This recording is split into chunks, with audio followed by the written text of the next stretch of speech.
Hola, buenos días a todos. Hoy vamos a hablar sobre la hematopoiesis. Vamos a tratar el tema desde un punto de vista general y luego vamos a ir un poco más específico, pero la idea es que sea una explicación sencilla. Lo primero que tenemos que tener en cuenta es que estamos hablando de cómo se forman las células de la sangre, de cómo se forman los glóbulos rojos, de cómo se forman los leucocitos. Los leucocitos son los glóbulos blancos que están involucrados pues, en procesos inmunes importantísimos para enfrentar virus, para enfrentar bacterias, para todo lo que tenga que ver con reacciones inflamatorias, ellos van a ser los que van a actuar en ese punto, ¿no? Y pues los glóbulos rojos, pues también sabemos esa importancia tan grande. Y dentro de esos leucocitos, pues vamos a ver una gran variedad y vamos a ir desde arriba hacia abajo. Entonces, lo primero que debemos tener en cuenta que es que en las líneas celulares de la sangre hay dos apenas. Entonces hay una línea progenitora mieloide y hay una línea progenitora linfoide. ¿Listo? Entonces, ese es el grupo grande. Entonces, quiero que se lleven eso, mieloide y linfoide. ¿Qué células van a provenir, se van a derivar de la línea mieloide? Miren que acá vamos a tener una célula pluripotencial de la que se van a dividir una célula madre mieloide y linfoide. Entonces, de esta progenitora mieloide, se llama progenitora porque ahí van a salir varias líneas, varios tipos de células, vamos a tener la célula progenitora de granulocitos y monocitos, la célula progenitora de eosinófilos, la célula progenitora de basófilos. Vamos a ver megacardioblasto, que luego se convierte en megacariocito. También hay precursores que luego van a formar el mastocito, pero viene de ese progenitor mieloide. Y la célula progenitora eritroide, de la cual pues se va a terminar derivando finalmente el eritrocito, que lo conocemos como el glóbulo rojo. Entonces vamos a mirar rápidamente. ¿Qué se deriva de la célula progenitora de granulocitos y monocitos? Se deriva los neutrófilos y los monocitos. Y luego los monocitos se pueden diferenciar en los distintos tejidos que tenemos y van a formar los macrófagos y de ahí pueden también formarse células dendríticas. Luego lo miraremos más a fondo, pero las células dendríticas son importantes para percibir algún antígeno de alguna célula extraña, alguna bacteria, y pueden presentar ese antígeno, o digamos que compréndanlo como una parte de esa bacteria y informarle al sistema inmune, oiga, hay algo raro acá, hay algo distinto, tenemos que enfrentarlo. Entonces es una presentadora de antígeno, una célula presentadora de antígeno, esa es la función de la célula dendrítica. Ahora no vamos a hacer énfasis en las funciones, pero es un comentario que vale la pena hacerlo. De la célula progenitora de eosinófilos, pues evidentemente ya sabemos de qué se va derivando cada uno, ¿no? Y pues algo que también es importante nombrar en este punto es que del megacariocito, recuerden que el megacariocito es una célula grande, pero de él se van a ir soltando, se van a ir dividiendo pequeñas porciones de citoplasma que van a ser las plaquetas y que esas son las que van a permitir la hemostasia primaria. ¿Listo? Entonces, la adhesión plaquetaria, luego la agregación plaquetaria y eso. Entonces, recuerden que las plaquetas no son células, sino que son partes del citoplasma del megacariocito. Y bueno, ahí tenemos los eritrocitos. ¿Listo? Por otro lado, tenemos a la célula progenitora linfoide. Y de allí también se va a poder formar la célula dendrítica, pero de manera importante vamos a tener dos células progenitoras claves, que son la progenitora de células T y la célula progenitora de linfocitos B. Entonces ya sabemos ahí qué se va a derivar. Concepto básico, que las linfocitos T, nosotros vamos a tener dos tipos de linfocitos T. Un linfocito T helper o cooperador, una célula cooperadora, y un linfocito T citotóxico. Entonces, TH y TC. La C de citotóxico y H de helper o cooperador. ¿Listo? Y luego tenemos la célula progenitora de linfocitos B, que nos va a generar esos linfocitos B, que al diferenciarse van a convertirse en células plasmáticas. Y esas células plasmáticas tienen como principal función la producción de anticuerpos. ¿Listo? Esa inmunidad humoral va a ser clave desde el punto de vista de los linfocitos B que se convierten en células plasmáticas. Y pues también tenemos que ese progenitor linfoide se va a derivar las células natural killer y pues aquí hablan en este libro de Abbas, pues hablan, perdón, de Cuy, hablan de la célula linfoide innata. Pero esta es como la gran característica, quiero que se lleven y por ahora tengan en cuenta, línea mieloide, cuáles vienen de la línea mieloide y cuáles vienen de la línea linfoide. Ahora vamos a hablar un poco más específico. Ahora vamos a ser más específicos. Lo primero es que de dónde viene la línea mieloide y la línea linfoide, vienen de las células hematopoyéticas pluripotenciales. De ahí viene, mire, línea linfoide y línea mieloide. De la línea mieloide, las células madre importantes y que va a ser como la más grande de allí, van a ser las unidades formadoras de colonias. Entonces, esto es lo que significa CFU. Y esas unidades formadoras de colonias me van a llevar a distintas líneas celulares. Entonces, estas letras me indican eso. La G me hace referencia a los granulocitos. ¿Qué células se encuentran dentro de los granulocitos o dentro de esa clasificación? Los eosinófilos, los basófilos y los neutrófilos. La E viene de la línea eritroide, entonces de estas unidades formadoras de colonias también van a salir los eritrocitos, van a salir los monocitos, como pueden ver con esta M, y los megacariocitos, como lo pueden ver por la última M. ¿Qué unidades formadoras de colonias se derivan de esta grande? Pues 5. Entonces aquí tenemos una unidad de estallido, tiene el nombre de estallido, porque es la precursora de las unidades formadoras de colonia eritroide. Entonces, eso es algo que ocurre específicamente con la línea eritroide. Entonces, primero vamos a tener esa BFU, que habla de esa unidad formadora de estallido eritroide. Vamos a tener la unidad formadora de colonia eritroide. Luego de allí se van a derivar los proeritroblastos, una célula grande, basófila, que luego se va a diferenciar en eritroblasto basófilo. Luego el eritroblasto basófilo se diferenciará en eritroblasto policromático. Y un punto importante es cómo relacionar los nombres por cómo se ven las células y así van comprendiendo un poco qué es lo que está ocurriendo en esa evolución, en esa diferenciación. Eso lo veremos un poco más adelante. El eritroblasto ortocromático y del eritroblasto ortocromático se va a diferenciar en reticulocito. Y el reticulocito ya es el paso anterior a la diferenciación, a la gran diferenciación que es el eritrocito, que es anucleado.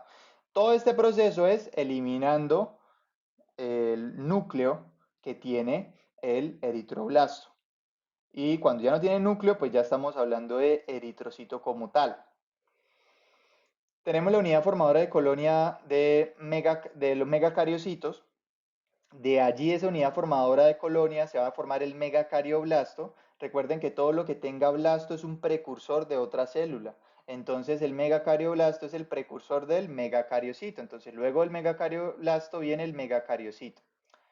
En la unidad formadora de colonias de eosinófilos tenemos el mieloblasto. Bueno, y todo lo que conozcan como granulocitos van a tener como principal precursor inicial los mieloblastos. Entonces miren que eosinófilos, basófilos y neutrófilos pues van a tener mieloblasto, mieloblasto, mieloblasto al inicio. Luego del mieloblasto, ¿a qué pasamos? Pues a promielocito. Miren que los tres pasan a promielocito. Del promielocito, ¿cuál es la diferenciación siguiente?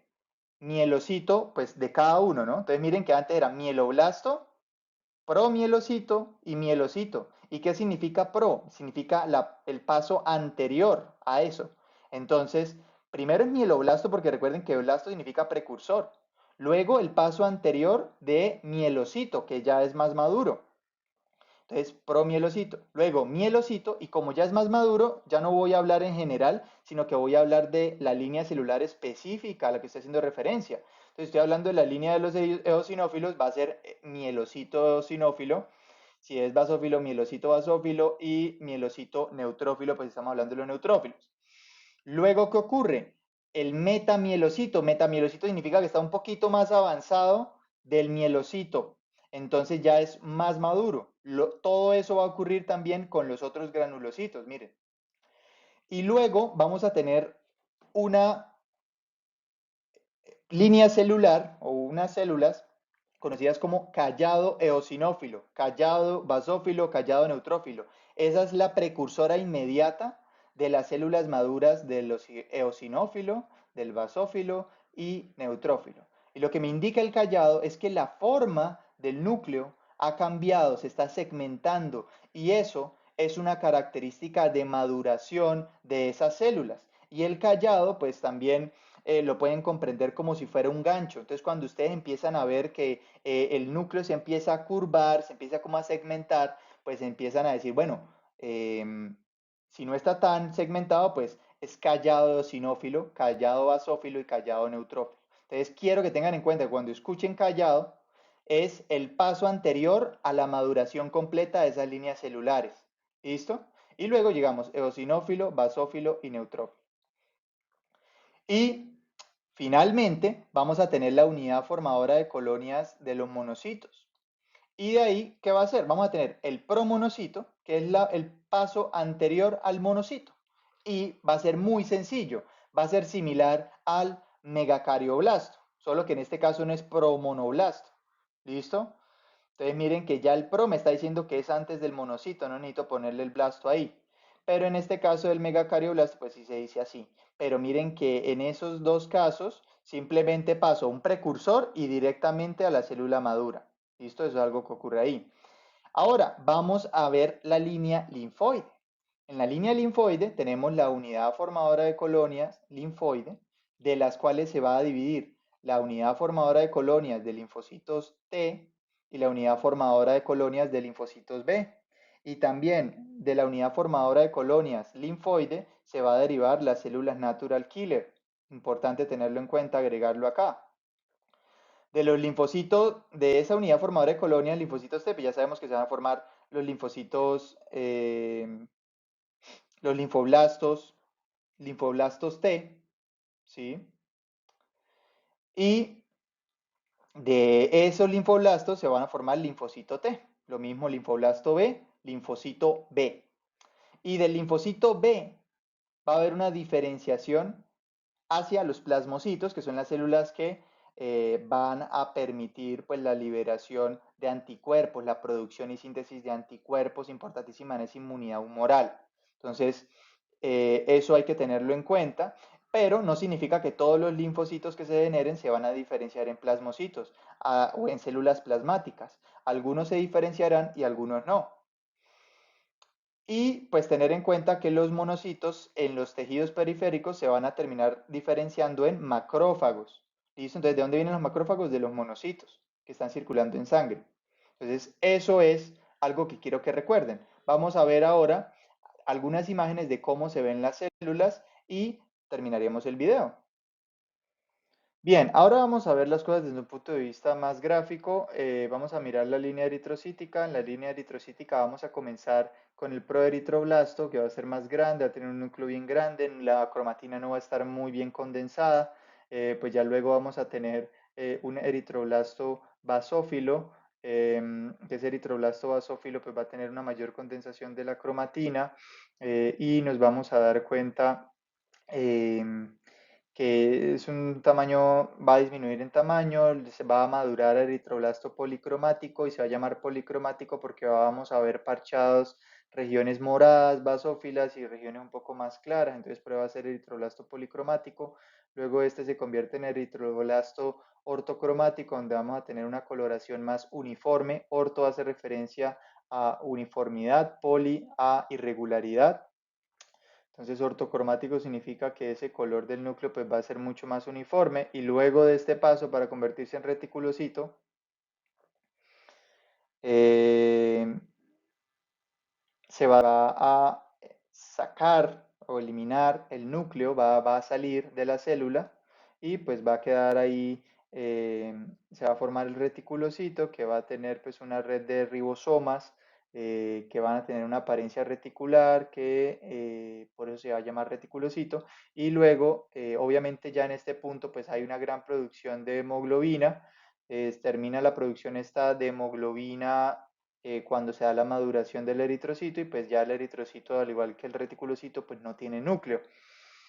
Y lo que vamos a ver con las demás líneas, mieloblasto, en este caso la línea mieloide, mieloblasto pasa a promielocito y el promielocito va a dar mielocito eosinófilo, neutrófilo y basófilo. Y los principales cambios que vamos a ver es en la forma del núcleo. Entonces, y también en la condensación de la cromatina. En ciertas regiones vamos a ver una condensación de la cromatina. Entonces, como se pueden dar cuenta, en este caso específico, vamos a ver que el eosinófilo va a tener va a convertirse en metamielocito. Entonces, acá vamos a especificar el metamielocito, miren que tiene esta forma como de riñón, el núcleo aquí también tiene como una ligera forma de riñón y se forma este pliegue. Cuando el metamielocito se convierte en callado, ya el callado me indica que tiene el núcleo como una forma de gancho, entonces miren acá cómo está esta forma de gancho, y acá también, entonces eso es lo que me diferencia, y el callado pues va a ser el paso anterior ya a la maduración de esas células, de esos granulocitos, y que cuando ya se convierten en granulocitos como tal, pues vamos a ver regiones específicas condensadas y vamos a ver una segmentación de ese núcleo que me va a indicar que hay madurez de estas, ¿no? Y pues cada una va a tener su característica, ¿no? Su color, pues predominantemente basófilo, eh, con esos gránulos claros que se van a distinguir en el basófilo o en el neutrófilo, esa hipersegmentación que vamos a ver del núcleo, que también va a ser característica, que no va a tener asociado pues un color del citoplasma, el color del citoplasma va a estar un poco más claro, y el eosinófilo pues que va a tener un color más eosinófilo,